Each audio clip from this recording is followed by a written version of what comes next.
Here we are, folks. It's the May 15th program. I want to welcome everybody here tonight, and it's nice to be back. Last week, We are sorry, but we are experiencing a problem with our system. I know you are. Please try I'm your gonna. call again later or report a problem through the Blog Talk Radio webpage. Okay, I'm gonna shut you off, Blog Talk. Okay, you should be just. Okay, there we go.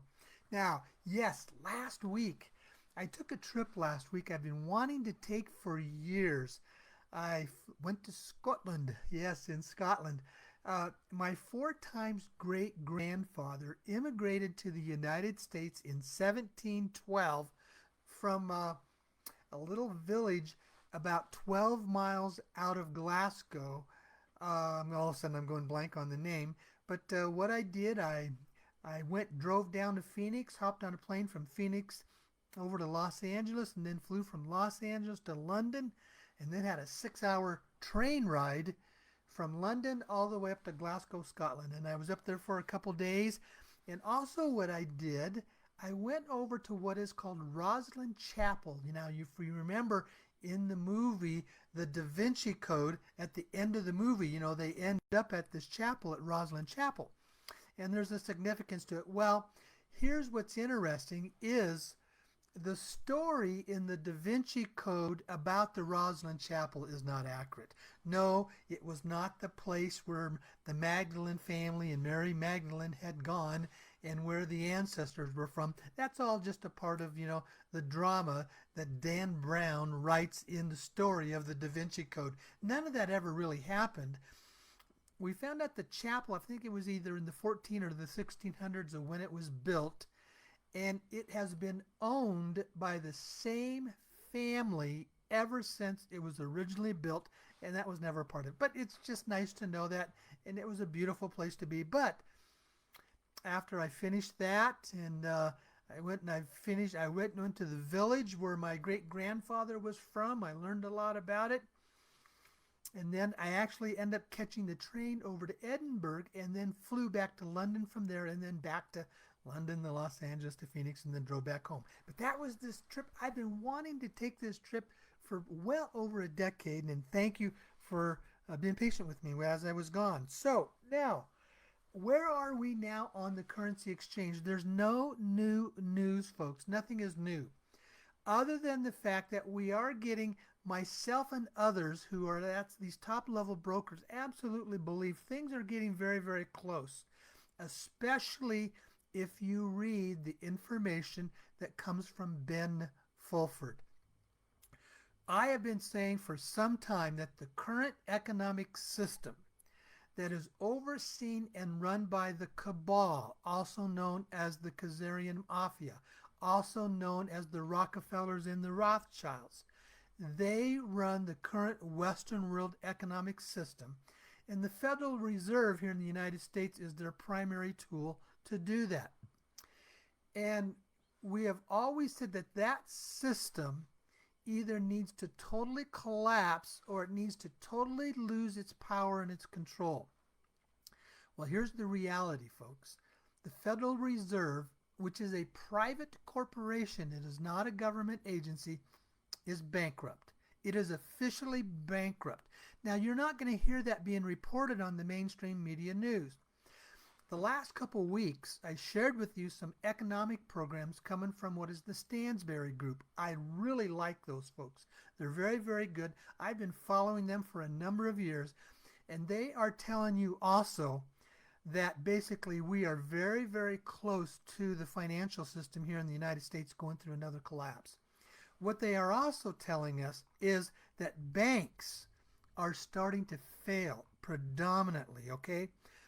But the news will never report that. And the reason is if the mainstream media news starts reporting that the banks are failing and they're losing money and their stocks are rapidly dropping, it would create this panic. And what we would have then is a run on the banks. And there would probably create a run on the banks, and that would create a huge fear, which would create this massive economic I don't want to call it a catastrophe, but it would not be a very nice scenario. That's why in the last couple of weeks, the Stanberry Group, as I have been saying now for a couple of years, if you have discretionary money in your bank accounts, get it out because it's not very safe there. Now, where would you put it? You can get cash. You can basically move it into various types of cryptocurrencies. I use Coinbase and I just put it in my cash account so it's not sitting in a bank account. I also have a brokerage account with Charles Schwab and I'm moving some of the money into there.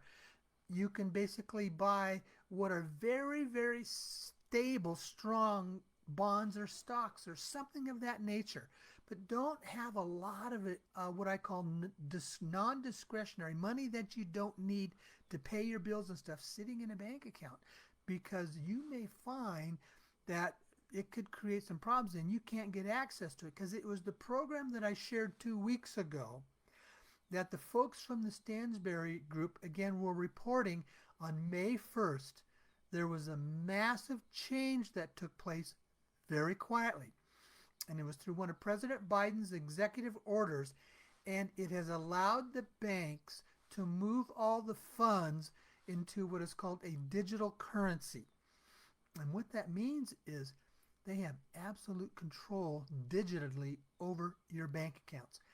Now, this is not technical, but it's very close to saying that money sitting in the bank account, they have total control of it, and in some ways it's their money and not yours. And they could take it if they wanted to. That's the shift and the change that was very dramatic that happened. Now, some of you have written to me and asked about, does this apply to credit unions? Folks, I don't know. I don't know. Okay? Now, Tom Brown, any update on the exchange? You must have missed the first couple minutes. I already told you there is nothing new. Nothing new is developing, but we feel the external issues are becoming very close. But folks, it's really important to know. Now again, we send all of our money through the Texas Processing Office, and they never pre-announce the release of the funds for security reasons. And I have also been reminded I would be one of the last people that they would let me know, because I'm the one who has a public radio program and I do these public workshops, and I could end up accidentally saying something and then it could spill out from there and create absolute havoc. So they would never let me know any idea if the funds were being close to, officially to being released. We'll know it when it happens. And so that's basically what I have to say on that stuff. Okay, so as I said, that's just where we are now. Prior to bringing the programs and sharing the programs, that I did, about from the Stansberry group, I was talking about the importance of awareness and consciousness. Well, I'm going to extend that a little bit tonight and talk about the power of perception. And why is this so important? We are hearing so many things about the law of attraction. Your thoughts create your reality, and you are the one that is creating all the experiences that you have. All those things are being shown to be factually true through the power of human thought. But before the thought actually etches into something of substance, it first starts with your perception. Perception is the foundation of all of our thinking. It starts first with perception, and then when the perception develops into thoughts, that ends up putting out what is called this quantum field energy, and that's where the law of attraction of this energy that we're putting out, it draws it back into ourselves, and that's what creates the realities that we experience. Folks, if you are like me and you're wanting to see the exchange coming, it's extremely important that we start having very positive thoughts about money. Don't try to actually make the money in the exchange happen. Visualize yourself being at peace. Visualize yourself having funds coming into your way. Visualize yourself having all the money of the things that you want to accomplish and the things you want to do. And make sure it happens in a very positive manner, because remember, Our thoughts carry energy, and energy has a frequency. So it's important that your thoughts have high energy, frequency energy in them, because that produces a stronger law of attraction, if that's the right way to say that, to bring about those things into your lives. But it starts with perception. Perception is the foundation, how we choose to perceive what goes on around us.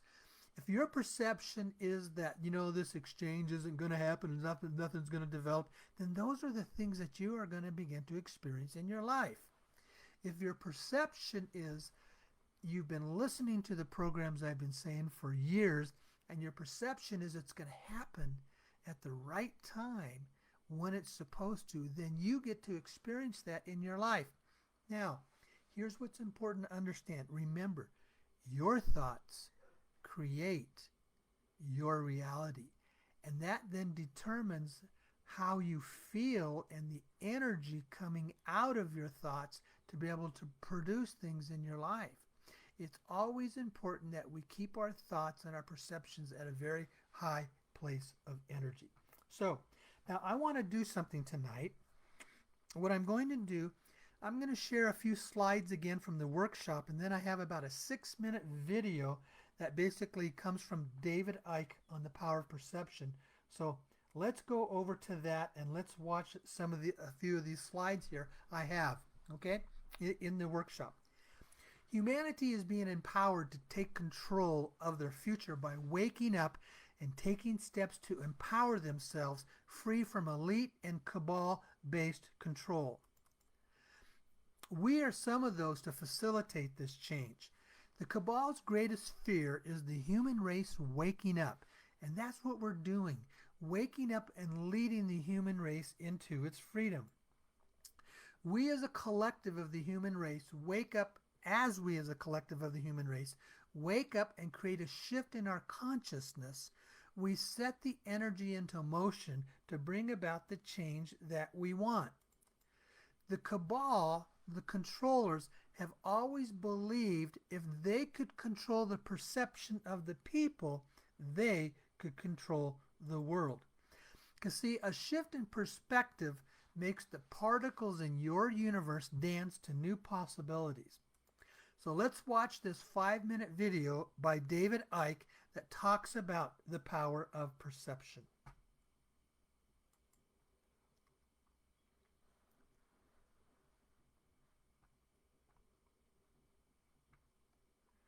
Okay, what's happening with my sound here?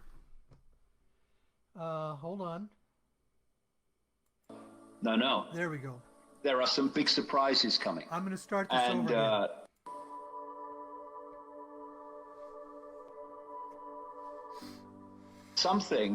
Something within me, there's something that's driven me on for 30 years, says no. There are some big surprises coming. And this cult is very vulnerable to people awakening to it, because its biggest source of power is, apart from human power being handed to it, is the fact that people aren't aware that it exists.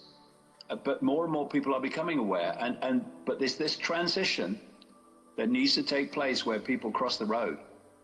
And that doesn't mean there has to be a violent revolution. There has to be a revolution of perception, because from that everything else comes. We live within a field of potentiality, a field of energy, vibration, which is all possibility. Everything that exists in this reality is a frequency.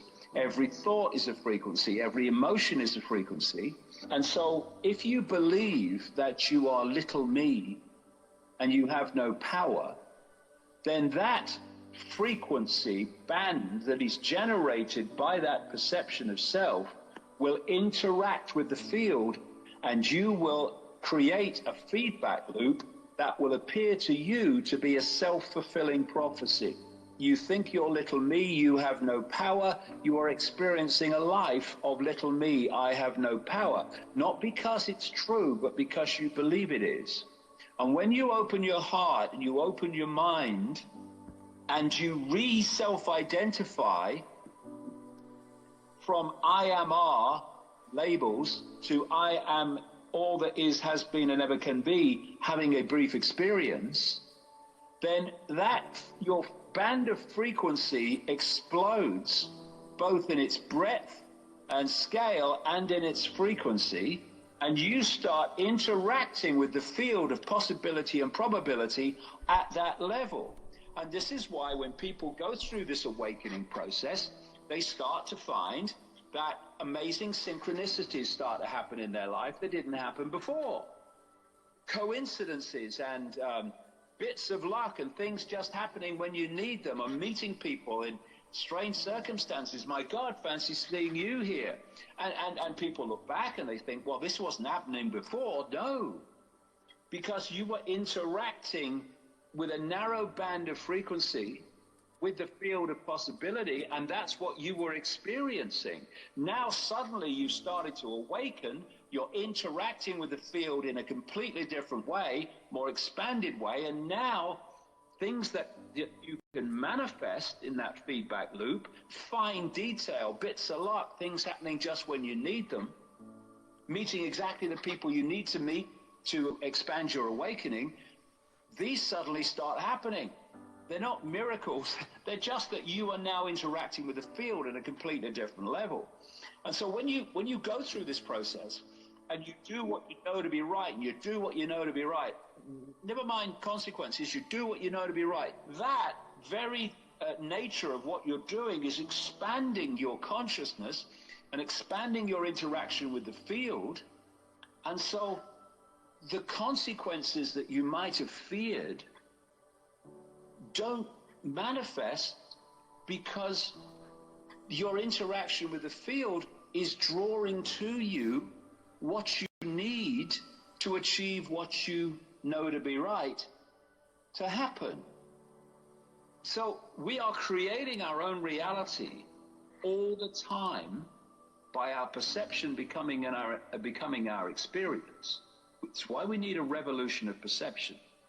And this is why the cult works 24/7, controlling the information that we receive, and the excuse for an education system that we are told it is, when it's an indoctrination machine, a perception programming machine. They are working all the time to hold our perceptual state in a low vibrational, low awareness, low self-identity state, because they know that if they can control our perception, they can control our experience. And we can take that control back whenever we choose. And when we do, people are going to be shocked at how their life will change, and how all the consequences they thought would happen don't actually happen.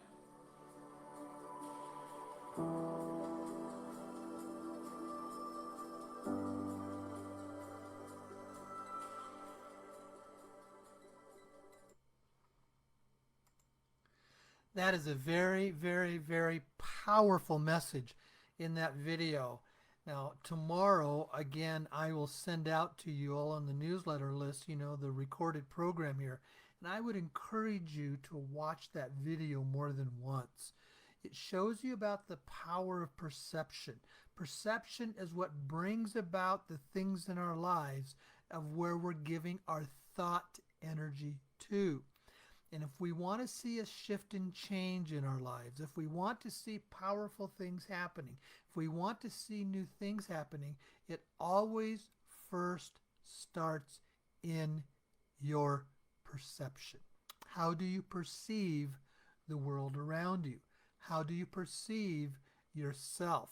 How do you perceive your friends? How do you perceive your mates, your spouses, your children? These are the things that bring about all the experiences that we have within our lives. And as this slide now shares, it's the release of the funds to the world's population that is the great start to changing the perception and power control within our world. Okay, so now let me come back here to, there we are, back to the video where I'm back on here. the program tonight, folks, I don't need to go a long time tonight.